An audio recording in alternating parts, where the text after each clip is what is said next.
다가구 물건을 잘 낙찰받으면 여러분들의 노후를 편안하게 보내실 수 있지만 잘못 낙찰을 받게 되면은 오히려 내가 건물주가 안 되느니만 못하다라는 거, 이 다가구 공부를 이세연 선생님과 해보도록 하겠습니다.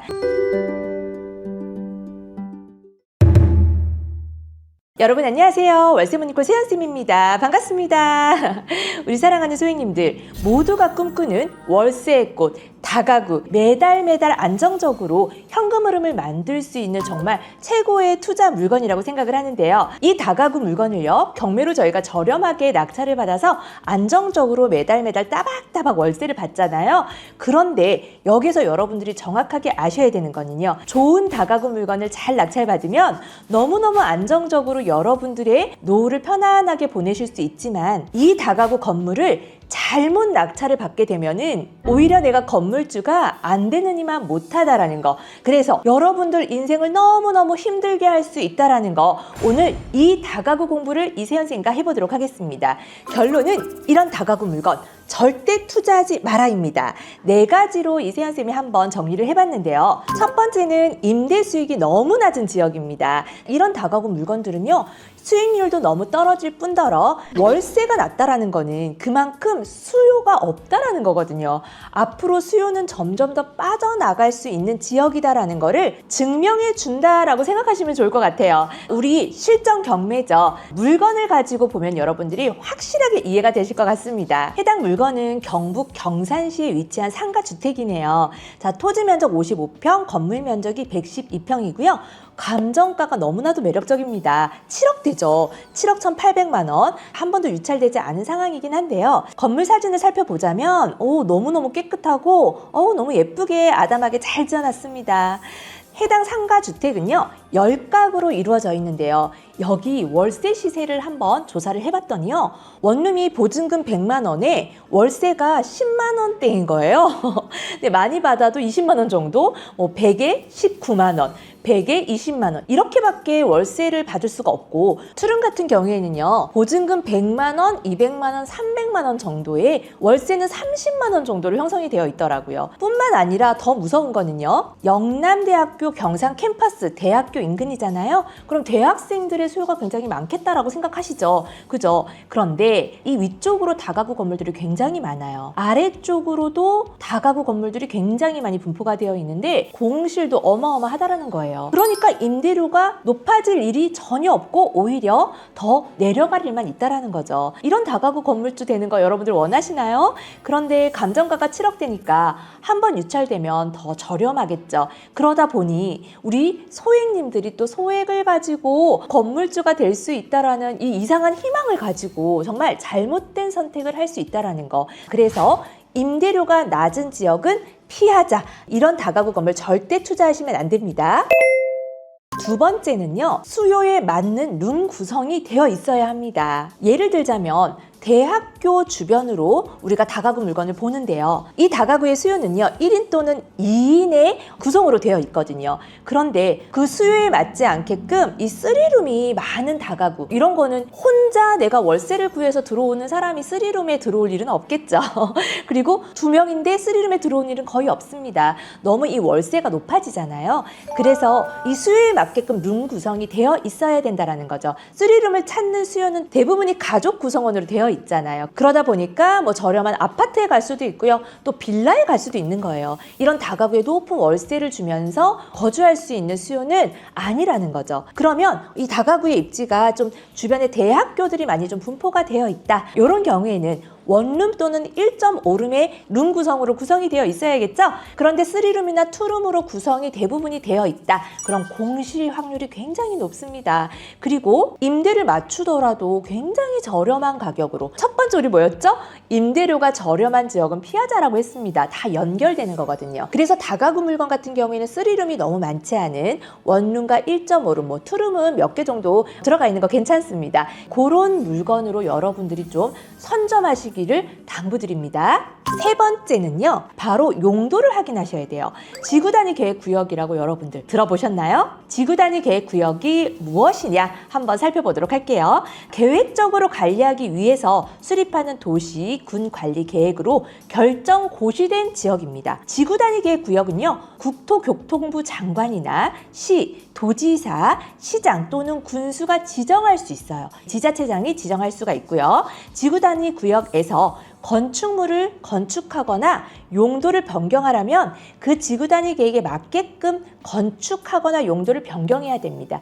이미 이 구역 안에는요, 모든 것들이 다 계획되어 있고 정해져 있다는 거예요. 그러면 지구단위 계획 구역을 왜 조심해야 되느냐? 대부분 지구단위 계획 구역으로 지정된 곳은요, 이런 건물들, 다가구 주택, 상가 주택, 이런 주택들의 호수들을 많이 짓지 못하도록 되어 있어요. 그런데 토지의 가격이라는 게 있을 거잖아요, 지역마다. 토지 가격은 높아서 이 토지에다가 건물을 지을 경우에 가구수를 많이 넣어서 지어야지 수익률이 좋은데, 가구수가 4가구, 5가구, 6가구 이렇게 너무 가구수가 적다 보니까 수익률이 너무 안 나오는 거예요. 그러면 매매가는 높고 임대료를 받을 수 있는 가구수는 적다 보니 이 건물주가요, 내가 따박따박 안정적인 월세를 받기 위해서 이런 다가구 물건들을 입찰하고 낙찰을 받는데요, 오히려 수익률이 나오지 않아서 월세로 이자를 다 내고 나서도요, 건물주가 더 이자를 납부해야 되는 상황이 생긴다라는 거예요.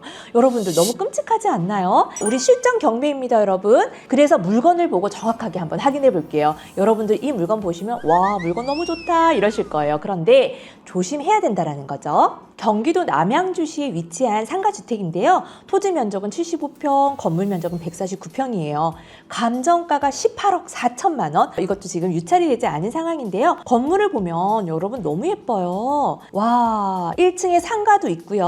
오, 이 공용 현관문도 너무 좋네요. 거기에다가 앞에 이렇게 주차도 할 수 있고요. 그리고 10년 정도밖에 되지 않은, 겉에서 보기에도 너무너무 좋은 건물이죠. 그런데 건축물 대장을 한번 볼까요? 봤더니 이 상가주택의 세대수가 5세대밖에 되지 않는 거예요. 겉으로 보기에는 굉장히 좋아 보이지만 실제로 수익률 자체는 좋지 않다라는 거죠. 그럼 이런 건물 나중에 혹시라도 여러분들이 돈을 더 많이 벌어서 더 좋은 건물, 더 좋은 입지에 여러분들이 또 투자를 하셔야 되는 상황이 생길 수 있잖아요. 그럴 때 이 건물을 좀 빠르게 매도해서 내가 갈아타기를 해야겠다라고 했을 때 과연 이 건물이 매도가 될까요? 엑시트가 굉장히 어려울 수 있어요. 왜냐하면 수익률이 받쳐주지 않기 때문이에요. 이런 부분들을 여러분들이 정확하게 공부를 하고 이런 다가구 건물 접근을 하셔야 합니다. 실제로 저희 평생회원 실전반 우리 교육생분들도요, 지금 소액으로 낙팔해서 정말 열심히 자금을 불려서, 너무 소중한 자금이잖아요, 여러분. 막 지방 아파트, 수도권 빌라 정말 낙팔해서 정말 열심히 이 자금을 불렸거든요. 그래서 지금 다가구로 점핑하시는 분들이 꽤 많이 나오셨어요. 근데 이분들이 다가구가 처음이다 보니까 저하고 이제 입찰 상담을 하는데, 제가 지금까지 말한 이 하지 말아야 되는, 절대 투자하지 말아야 되는 이런 다가구 물건들을 꽤나 많이 가지고 오십니다. 그럼 여러분들이 이때까지 고생한 거, 정말 열심히 낙팔해서 열심히 모은 자금 한순간에 무너질 수 있다는 거예요. 특히 다가구 건물은 한 호수가 아니라 건물 하나를 여러분들이 보유하고 있는 거기 때문에 정말 정확하고 신중하게 투자하셔야 되는 투자처라고 저는 생각을 합니다. 그러면 이 용도에 대해서 지금 설명을 해드렸는데요. 용도가 지구단위 계획 구역인지 확인하려면요, 토지 이음이라고 하는 플랫폼에서 여러분들이 확인을 하실 수가 있어요. 해당 남양주 상가주택 제가 토지 이음에서 확인을 해봤더니 이렇게 지구단위 계획 구역이라고 명시되어 있네요. 하지만 지구단위 계획 구역이라고 해서 또 무조건 피해야 되는 건 아닙니다. 가구수가 너무 적어서 수익률이 나오지 않는다, 이런 물건들은 피하셔야겠죠. 근데 입지가 너무 좋아요. 와, 지역도 너무 좋아요. 앞으로 정말 이 땅의 가치가 계속 올라갈 수밖에 없는 지역이다. 이런 지역들은 여러분들이 한번 살펴보셔야 합니다. 그럴 때는 저희가 수익률 분석을 정확하게 해야 됩니다. 그냥 저희가 감정가 대비 싸다고 막 이렇게 입찰을 하는 게 아니에요. 절대 아닙니다. 아무리 싸도 절대 하지 말아야 되는 다가구들이 너무너무 경매 물건에 많이 나와 있어요. 제가 그래서 그렇게 낙찰된 물건들을 보면, 아니 이분은 이걸 왜 낙찰을 받았지? 라고 하는 물건들이 있다는 거죠. 정확하게 공부하고 하셔야 되고 정확하게 수익률 분석을 통해서 수익률도 물론 봐야 하지만 매매 시세 차이까지도 여러분들 두 마리 토끼를 반드시 안전하게 잡기를 바랍니다. 그래서 저는 이제 평생유한 실전반에 우리 다가구 수업이 또 있어요. 이 다가구 수업 때 제가 이용하는 수익률 분석표가 있거든요. 그 수익률 분석표를 통해서 감정가부터 최저가 그리고 매매가 월세 이런 것들을 다 대입했을 때 여러분들이 모든 비용을 다 제외하고 얼마의 수익을 내는지 투자금은 얼마가 들어가는지 그리고 순 투자금 정말 최종적으로 묶이는 투자금은 얼마가 되는지 수익률은 몇 %인지 그리고 시세 차익은 얼마나 볼 수 있는지 그 수익 분석을 통해서요. 우리가 뭐 1,000만 원 더 썼을 때 500만 원 더 썼을 때 1,000만 원 내렸었을 때 수익률이 어떻게 되는지가 한눈에 볼 수 있는 이 수익률 표를 통해서 제가 입찰 상담을 해드려요. 그래서 수업 때도 제가 이 수익률 표를 여러분들이 스스로 분석할 수 있도록 제가 알려드리거든요. 그걸 보면 여러분들이 그냥 판단이 됩니다. 아, 이래서 이 물건은 들어가면 안 되구나. 아, 이래서 이 물건은 요 정도 입찰가로 들어가는 게 안전하구나. 여러분들이 판단할 수 있어야 됩니다, 여러분. 누구 말 듣고 아, 감정가 대비 굉장히 싸니까 이거 입찰해야 됩니다. 누구 말 듣고 그리고 다가구 투자를 하지 말아야 되는 지역들 이런 지역들 또 막 추천하는 그런 또 광고를 하시는 분들이 계시잖아요. 여러분 절대 조심하셔야 돼요. 여러분들이 아셔야 됩니다. 그래서 저는 이 수업 때 추천 지역까지도 다 알려드리고 절대 들어가면 안 되는 지역도 제가 다 알려드려요. 그래서 이런 부분들 명확하게 여러분들 공부하고 여러분들 노후를 편안하고 안전하게 정말 행복한 인생을 살 수 있도록 좋은 지역에 좋은 다가구 물건으로 여러분들 투자하시기 바랍니다. 마지막입니다. 위반 건축물이죠. 위반 건축물의 종류도 여러 가지가 있어요. 우리가 좀 빠르게 해결할 수 있는 그런 위반 정도, 아주 그 규모가 작은 그런 것들은 여러분들이 뭐 낙찰받아서 바로 좀 해결할 수 있지만 그렇지 않은 경우 어떤 경우가 있을까요? 예를 들면 방 쪼개기 해놓은 경우, 와, 또는 주택을 너무 무리하게 증축한 경우, 이런 경우는요 위반 건축물로 등재가 되지는 않았지만 누군가가 또 신고를 한 경우에는 바로 위반 건축물로 등재가 되겠죠. 그러면 어떤 리스크가 있냐면 일단 위반 건축물의 면적 자체가 굉장히 넓은 경우에는요 대출이 안 나옵니다. 대금 납부를 못 하겠죠. 미납이 발생할 수 있다라는 거고요. 그리고 이행 강제금을요 원상복구 할 때까지 내셔야 해요. 이 또한 리스크일 수 있죠. 좋은 다가구를 낙찰받으면 그런 비용이 안 들어갈 수도 있는데요. 그리고 걱정, 근심이 굉장히 많으실 거예요. 그럼 여러분들 행복하지 않겠죠? 저는 여러분들이 이런 월세의 꽃, 다가구 건물을 통해서 좀 행복하셨으면 좋겠거든요. 그리고 나중에 여러분들이 매도하는 시점에서 지방 같은 경우에는 더더욱이나 굉장히 이 투자자들이 보수적입니다. 그러다 보니까 이런 위반 사항이 있는 거를 매수한다. 있을 수 없는 일이죠. 절대 팔리지 않는다. 그래서 경매 물건을 보면서 한번 제가 설명을 드릴게요. 여러분 저희는 실정 경매잖아요. 그죠? 경기도 용인시에 위치한 상가주택인데요. 바로 이 건물입니다. 건물이 너무 예쁘죠? 그런데 여기 뭔가 위에 이렇게 세워진 게 보이고요. 약간 이 자재가 조금 다른 부분, 이런 부분 좀 의심해 보셔야 돼요.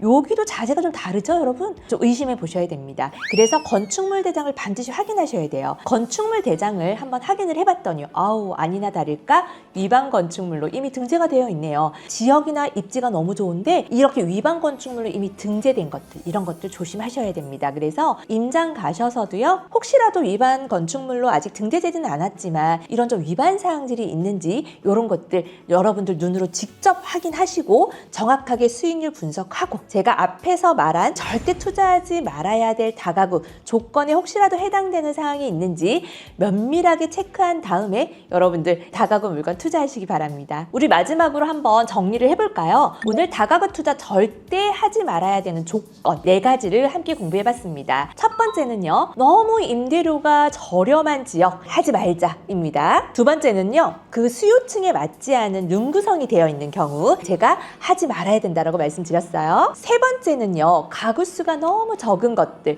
지구단위 계획 구역 안에 있는 가구수의 제한을 받고 있는 그런 다가구 물건 수익률이 안 나온다고 말씀을 드렸죠. 그래서 절대 피하셔야 합니다. 마지막 4번째입니다. 위반 건축물입니다. 위반 건축물로 등재되지 않았더라도 위반 사항이 있다면 그런 다가구 물건 여러분들 절대 하시면 안 되겠죠? 여러분들 노후를 편안하고 편안하고 안정적으로 행복한 노후를 보내기 위해서 정말 좋은 다가구 열심히 잘 공부하셔서요. 절대 후회하지 않는 선택하셨으면 좋겠습니다. 이렇게 피해야 되고 하지 말아야 되는 것만 잘 아셔도요. 절대 실수하는 일 없습니다. 항상 이세연쌤 우리 사랑하는 소행님들 건물주가 되는 그날까지 건물주가 돼서 앞으로도 우리 사랑하는 소행님들께 초심을 잃지 않고 여러분들 열심히 도와드릴 수 있도록 최선을 다하겠습니다. 오늘도 용기 내고 도전하고 꾸준히 함께 하자고 힘차게 화이팅 외칠게요. 준비되셨나요? 하나, 둘, 셋, 화이팅! 안녕!